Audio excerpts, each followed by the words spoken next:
नमस्कार प्रिय विद्यार्थियों, आज हमारी प्रश्नावली 9.1 का प्रश्न संख्या 6 हम देख रहे हैं। प्रश्न संख्या 6 हमें कह रहा है कि समचतुर्भुज का क्षेत्रफल ज्ञात कीजिए। तो आपको सबसे पहले समचतुर्भुज का क्षेत्रफल ज्ञात करना है, जिसकी भुजा 6 सेंटीमीटर और शीर्ष लंब 4 सेंटीमीटर है। यदि एक विकर्ण की लंबाई 8 सेंटीमीटर है तो दूसरे विकर्ण की लंबाई ज्ञात कीजिए। तो इसका मतलब आपको सबसे पहले समचतुर्भुज का क्षेत्रफल ज्ञात करना होगा। तो आप क्या करेंगे कि एक समचतुर्भुज बनाएंगे। पहले तो समचतुर्भुज बनाना होगा जो उनकी एक भुजा आपको 6 सेंटीमीटर दे रखी है। ये मान लीजिए आपका एक समचतुर्भुज है जिनकी ये भुजा आपको 6 सेंटीमीटर दे रखी है। अब शीर्ष लंब होता है जो शीर्ष से डाला जाता है, तो ये भी भुजा क्या है, 6 सेंटीमीटर है। तो ये आपकी है भुजा जो क्या होगा, शीर्ष लंब से लंब डाला जा रहा है, ये आपकी 4 सेंटीमीटर है। तो ये एक आपका समचतुर्भुज बन गया है। तो इसका क्षेत्रफल ज्ञात करना है। तो समचतुर्भुज ये कैसा है, ये आकृति देखिए पहले। तो आप इस आकृति को क्या कहेंगे कि एक आयत के जैसी आकृति आपके पास में है। तो हम इस आयत के जैसी आकृति है तो इनका हम क्षेत्रफल कैसे निकालेंगे, तो हम यहां लिखेंगे समचतुर्भुज का क्षेत्रफल। तो इस आकृति का हमारे पास में क्षेत्रफल क्या निकल के आएगा कि लंबाई गुणा चौड़ाई आएगा। तो हम यहां पे कहेंगे लंबाई गुणा चौड़ाई।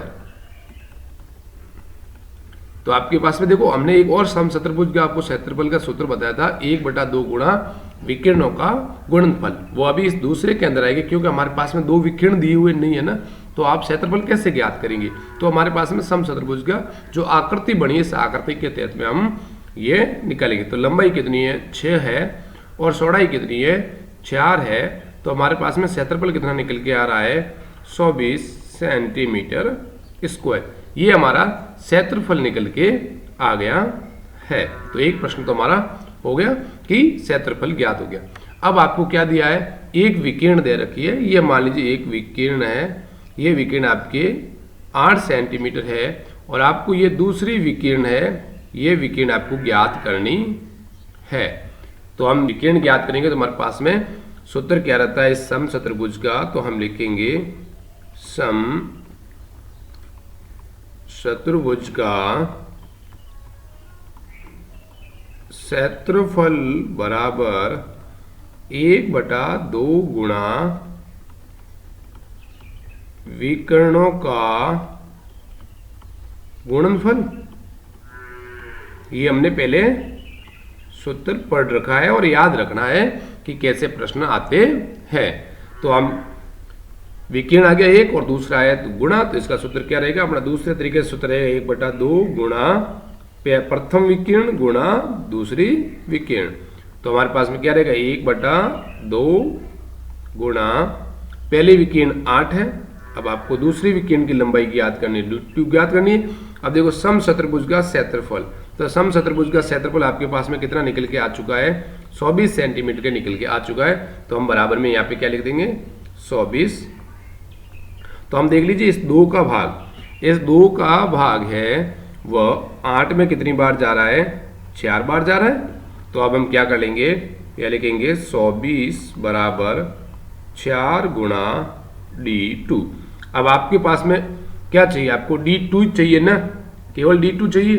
तो हम क्या लिख देंगे, D2 यानी दूसरी विकिरण बराबर ये 4 यहाँ पे गुणा में है, तो बराबर से इधर जाएंगे तो कहाँ जाएंगे, भाग में जाएंगे। तो हमारे पास में D2 निकल के कितनी आ रही है कि 24 के अंदर 4 का भाग जा रहा है 6 बार। तो हमारे पास में दूसरी विकिरण कितनी आ गई है, 6 सेंटीमीटर आ गई है। तो इसका मतलब ये दूसरी विकिरण है अपनी, ये दूसरी विकिरण कितनी होगी, 6 होगी। ओके, जो ये वाली विकिरण 6 और ये वाली अपनी 8 थी। तो इसी प्रकार अपना प्रश्न छठा कंप्लीट हो गया। आपको समझ में आ गया होगा। तो लाइक करें, शेयर करें और अपने दोस्तों तक भी पहुंचाएं। ओके, फिर मिलते हैं नई वीडियो के साथ।